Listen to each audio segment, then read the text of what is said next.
Hey, it's Rebecca Smith from the KBIA newsroom in Columbia, and it's time for Missouri Health Talks, a project where we listen in on Missourians' conversations about access to health care. For the month of November, we're focusing on the role that human connection can play in health care. Dr. Matthew Tilton and Amy Baumgartner both work at Northeast Missouri Health Council, the federally qualified health care center in Kirksville. They spoke about how they use AI in their clinic, having it listen to patient-provider conversations so doctors can focus less on their note-taking and more on their connection with patients. Here's Dr. Tilton. One of the things when I was trialing this is I really wanted people to be aware that it was happening. So I would say, hey, I have this new technology, it's an AI script. It just sits there and it listens. And it actually not only listens to the conversation, but makes sense of it. When I say, hey, how are you feeling? And Farmer Bob says, I'm dead. It knows that he doesn't mean he is actually dead. It understands that. And it actually makes a soap note.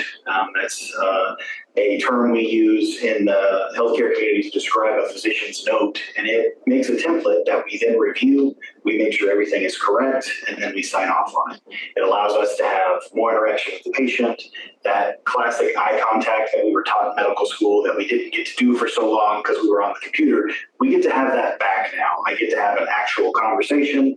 I don't have to run out and do all these things and be looking at my laptop the entire time. It's really gotten me back to being a natural physician.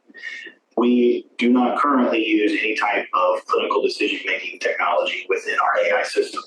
There are clinical decision AIs available. I have trialed them.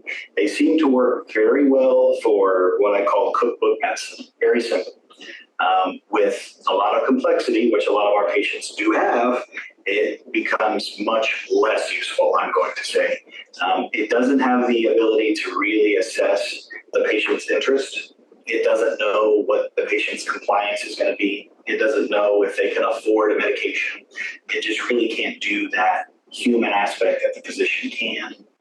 I don't know how many times we will give someone, for example, a depression screening, and it will be 0.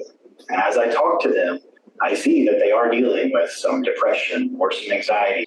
Or maybe it's a symptom that they didn't even know was a symptom. I'm talking with them and they say, yeah, it is weird. I'm having this chest pain when I work out. I'm like, well, that's important. We got to hear more about that. And I feel like as we were running people through and we were clicking all these boxes and sending all these orders, and we were losing that. We were missing, the individual things that make people who they are. And I feel like I'm just a much better physician because I get to actually sit, look at my patient, listen to them, and I'm not worried about all these other things.